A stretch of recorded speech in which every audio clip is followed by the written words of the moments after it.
বিশেষ করে যদি ময়মনসিংহে আমরা দেখি পোনা চাষ, মাছের যে পোনা, এইটি আরো অনেক বড় করা যেত।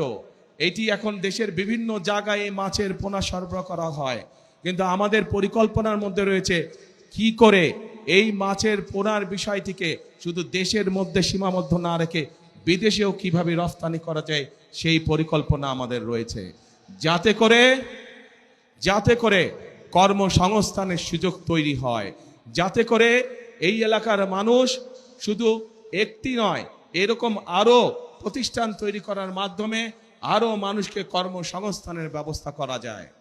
প্রিয় ভাই বোনেরা, আপনাদের নিশ্চয়ই মনে আছে দেশনেত্রী খালেদা জিয়ার সময় এই দেশের মেয়েদের জন্য, এই যে আমার সামনে বহু মা বোনেরা এখানে সামনে রয়েছেন, এই দেশের মা বোনদেরকে শিক্ষা দেওয়ার জন্য মেয়েদের শিক্ষা ব্যবস্থাকে ক্লাস 1 থেকে ক্লাস 12 পর্যন্ত ফ্রি করা হয়েছিল। মনে আছে আপনাদের? কোকো ও শিয়া বাটারের ইউনিক কম্বিনেশনে তৈরি Natura expert care body lotion স্কিনের ড্যামেজ হিল করে, ত্বক রাখে সফট ও ময়শ্চারাইজ। লুকিয়ে আর কতদিন, বাই বাই ড্যামেজ স্কিন। প্রিয় ভাই বোনেরা, সেই মা বোনরা শিক্ষিত হয়েছে। আজকে যদি যে কোনো স্কুল, কলেজ, বিশ্ববিদ্যালয়ে আমরা যাই, আমরা দেখব যে ছেলেদের পাশাপাশি সমান সংখ্যক মেয়েরা লেখাপড়া করছে। আজকে আমরা যদি সমগ্র বাংলাদেশের জনসংখ্যা দেখি, আমরা দেখব যে সমগ্র জনসংখ্যার অর্ধেকের মতন হচ্ছে নারী। কিন্তু এই আমরা যদি দেশকে সামনে এগিয়ে নিয়ে যেতে চাই, তাহলে এত বৃহৎ জনগোষ্ঠী অর্থাৎ অর্ধেক জনগোষ্ঠীকে পেছনে রেখে আমরা কোনোভাবেই দেশকে সামনে এগিয়ে নিয়ে যেতে পারবো না। এবং সেই জন্যই আমরা দেশে নারীদের জন্য, মায়েদের জন্য, আমরা গৃহিণীদের জন্য, বিশেষ করে খেটে খাওয়া মানুষ যারা, সেই পরিবারের গৃহিণীদের জন্য আমরা একটি ফ্যামিলি কার্ড নামে কার্ড দিতে চাই মা বোনদেরকে,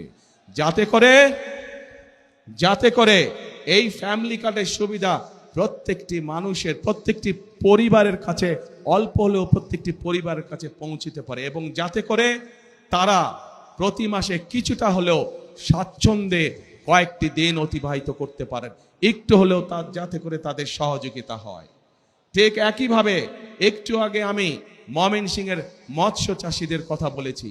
একইভাবে শুধু মৎস্য চাষী নয়, মৎস্য চাষীর বাইরেও যারা ক্ষেত খামারে চাষবাস করেন, জমিতে চাষবাস করেন, এইরকম কৃষক ভাইদেরও পাশে আমরা দাঁড়াতে চাই। এবং সেজন্যই আমরা কৃষক ভাইদের জন্য কৃষক কার্ড দেবার পরিকল্পনা করছি। কৃষক কার্ড কথাটি শুনেছেন আপনারা আগে? গুড।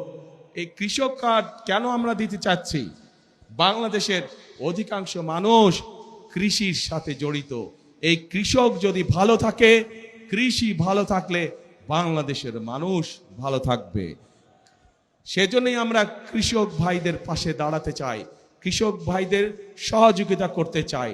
এই কৃষক কার্ডের মাধ্যমে আমরা কৃষক ভাইদের কাছে সার, তার প্রয়োজনীয় অন্তত একটি ফসলের, সমগ্রভাবে একটি ফসলের বীজ, কীটনাশক, সার আমরা পৌঁছতে যাই কৃষক ভাইদের কাছে সরাসরি, যাতে করে সেটি তাদেরকে সহযোগিতা করে ধীরে ধীরে অর্থনৈতিকভাবে মজবুত হওয়ার জন্য দৃঢ় ভিত্তির উপরে যাতে করে তারা দাঁড়াতে পারে।